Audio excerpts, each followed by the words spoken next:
Assalamualaikum warahmatullahi wabarakatuh. Perkenalkan, nama saya Wahyu Kanova Laila dengan NIM 0532914889 dengan prodi statistika. Di sini saya akan mengerjakan tugas 3 dari mata kuliah basis data. Nah, dalam tugas 3 ini nanti diberikan tugas untuk melakukan praktikum transaksi dan praktikum basis data terdistribusi. Nah, di sini saya akan mulai dulu. Untuk sumnya sudah saya start, kemudian langsung menuju ke halaman PHP MyAdmin. Nah, kemarin saya sudah membuat database rumah sakit. Nah, kemudian di sini ada beberapa entitas yang sudah dibuat. Salah satunya itu pasien. Kemarin saya sudah memasukkan atau menginsert ada 4 di sini. Ada nama Lala, Rudi, Fitri maupun Doni. Nah,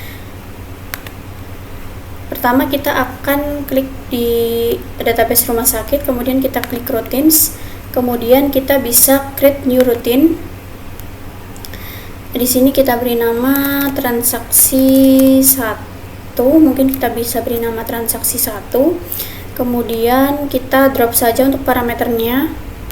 Lalu kita mulai saja di sini berarti begin. Kemudian start transaction,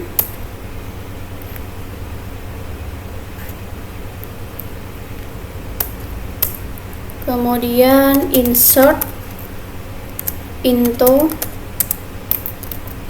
sesuai yang akan kita insert yaitu pasien. Kemudian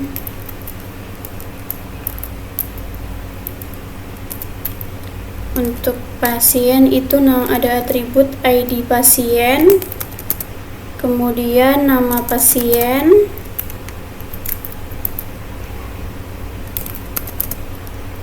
kemudian alamat pasien, kemudian jenis kelamin.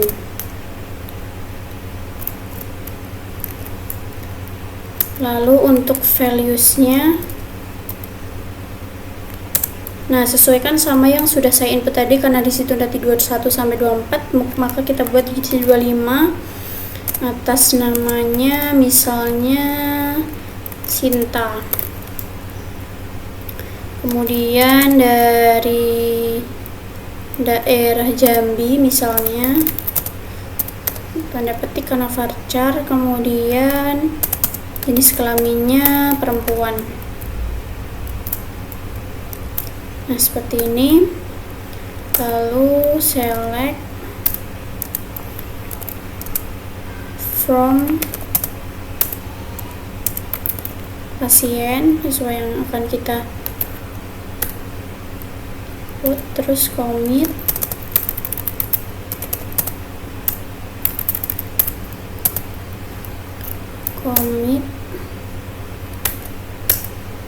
lalu N, kita go.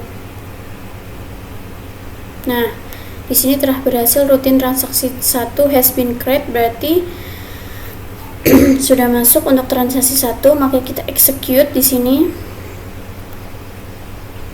Nah, tadi untuk yang nomor 25 yang kita input yaitu Sinta, perempuan dari daerah Jambi.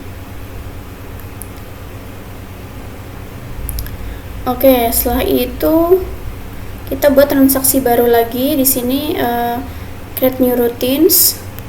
Kita buat transaksi mungkin 2 gitu ya. Oke, untuk parameternya kita drop dulu. Kemudian kita bikin lagi start transaction, kemudian update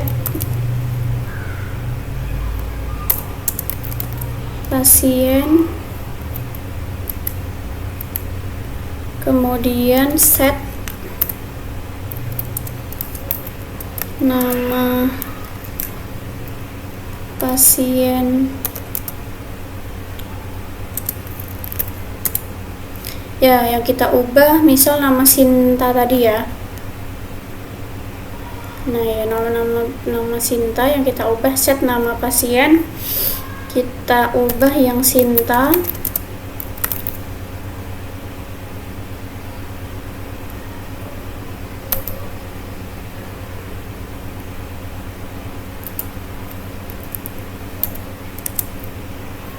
ID pasien Sinta tadi kita beri ID pasien 25.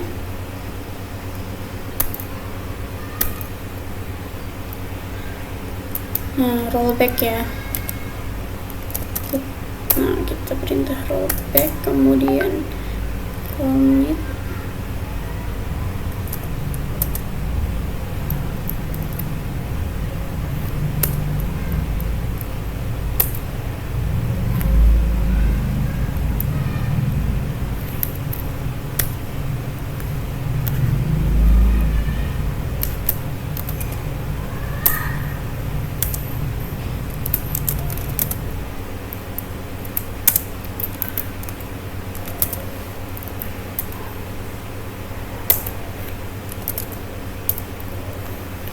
Nah, coba kita lihat.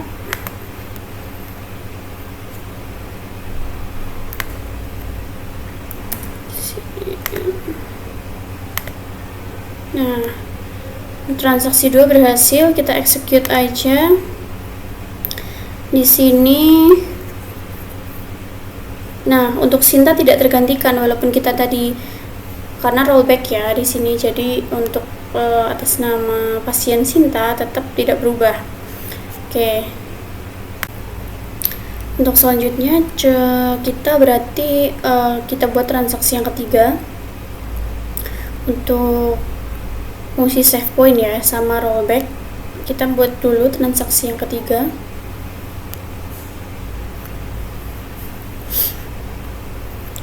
Kita tulis transaksi 3.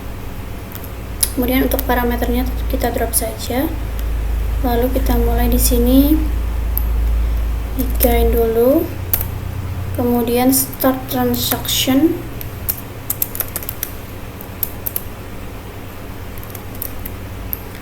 Kemudian insert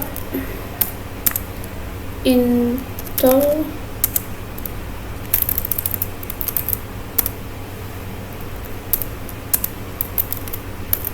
nama yang akan kita masukkan yaitu pasien, dimana ada ID pasien, ada nama pasien, lalu ada alamat pasien dan jenis kelamin. Nah, untuk values-nya kita coba masukkan karena sudah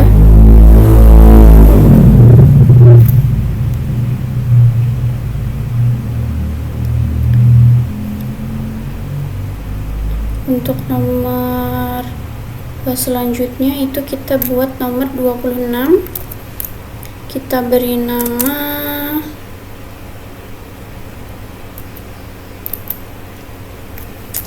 Rani saja.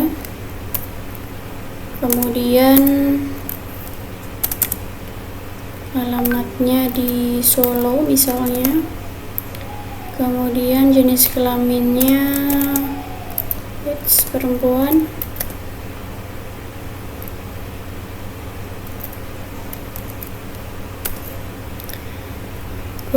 Rani Solo perempuan. Kemudian kita save point. Nah, save point di sini berarti save point di poin 1.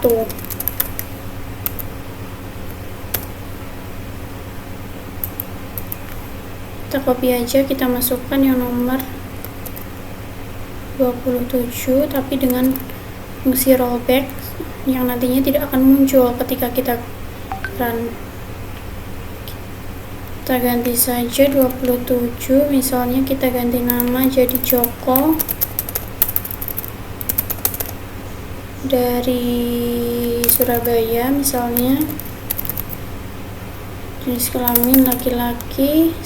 Di sini diganti menjadi rollback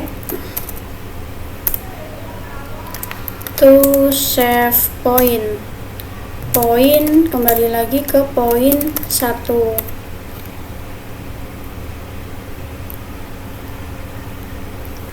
Poin 1. Oke. Terus yang ketiga, kita copy lagi aja.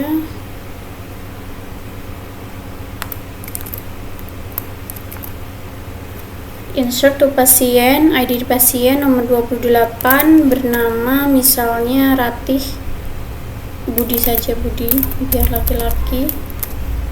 Alamatnya Palembang, laki-laki. Insert into pasien sama kita selanjutnya di sini kita commit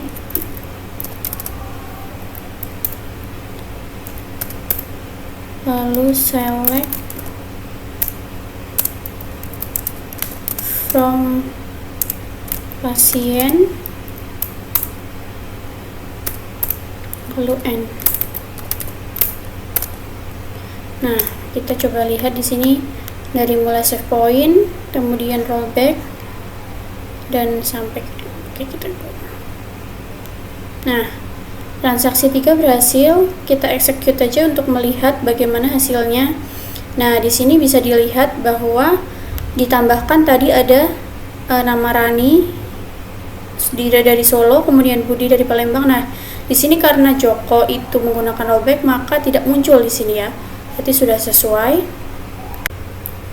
Oke, untuk selanjutnya kita bikin tabel baru di sini. Untuk nama tabelnya kita buat transaksi obat. Kemudian untuk atributnya kita beri nama ID transaksi. Terus tipenya integer, untuk panjangnya cukup 3 saja. Kita klik sebagai primary key-nya untuk ID transaksi. Kemudian ID pasien. Tipenya juga integer, kita buat 3. Kemudian ada ID obat, lalu ada jumlah ID obat. Kemudian panjangnya juga 3. Lalu jumlah 10. Oke. Kita save saja.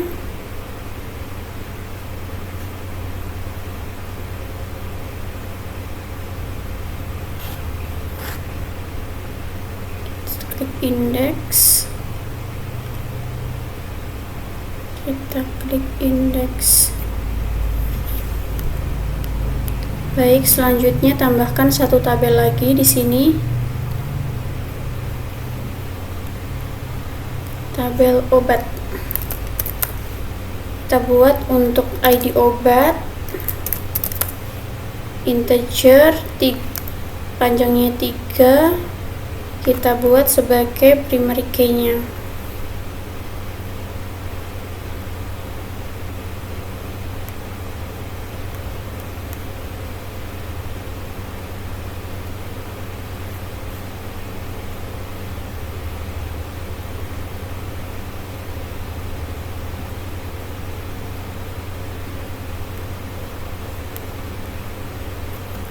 Kemudian kita buat kode obatnya nanti. Untuk kode obat kita buat tipenya varchar 5. Kemudian nama obatnya.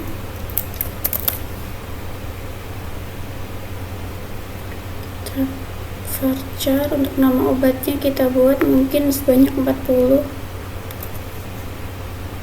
Kemudian ada harga juga, harga untuk nanti setiap obatnya.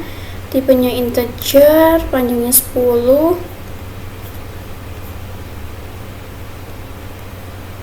kemudian ada stok. Nah, nanti kita bisa melihat stoknya berapa. Oke. Setelah itu kita save saja. Nah, oke, di sini sudah terlihat, berarti untuk di rumah sakit terdapat tambahan untuk entitas transaksi obat dan juga obat. Nah, kita buat dulu relasinya.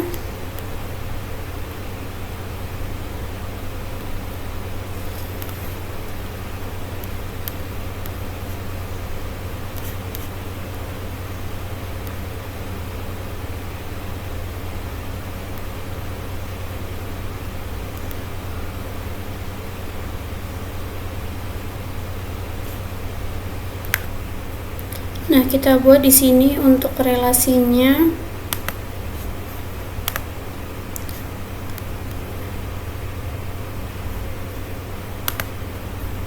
Tambahin nama transaksi supaya tidak berubah.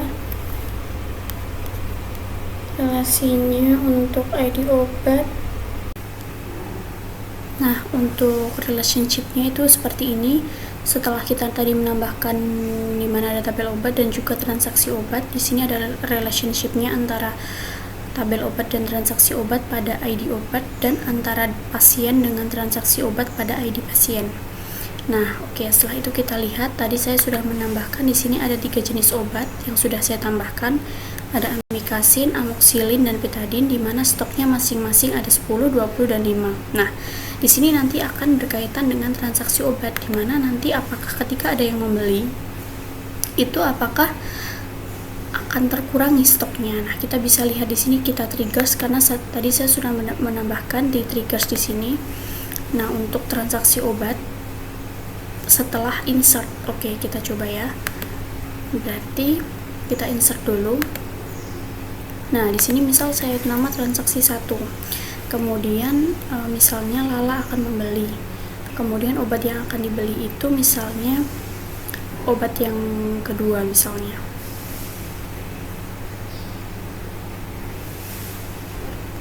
Kita akan membeli 5 misalnya. 75.000. Kemudian transaksi kedua misalnya kita bisa Fitri yang membeli. Kemudian ID obatnya kita misalnya beli yang pertama. Misalnya kita membeli 2 obat saja, misalnya berarti 2 karena 20.000 maka 40.000. Nah, oke, ini sudah berhasil. Kemudian kita lihat setelah itu coba kita lihat di obat apakah terkurangi. Nah, di sini tadi untuk transaksi pertama kita membeli 5 obat. Nah, di sini untuk obat yang kedua maka stoknya otomatis yang tadinya 20 itu terkurangi menjadi 15. Kemudian kita pembelian yang kedua itu kita membeli 2 obat. Sehingga tadi stoknya 10 sekarang berkurang menjadi 8 karena kita dikurangi sama 2 obat. Oke, seperti itu. Misalnya kita coba lagi. Nah, di sini nih untuk pembelian transaksi 1 ataupun 2. Misalnya kita coba untuk obat yang ketiga. Misalnya di sini contoh saja Doni membeli obat yang ketiga 1 saja misalnya, karena satunya 7.000 maka kita tulis 7.000. Oke, kita lihat di obat. Nah, di sini sudah terkurangi ya, yang tadinya stoknya 5 sekarang menjadi hanya 4 saja karena telah dibeli 1. Begitu untuk praktikum dari saya. Apabila ada salah dan kurangnya mohon dikoreksi. Terima kasih. Wassalamualaikum warahmatullahi wabarakatuh.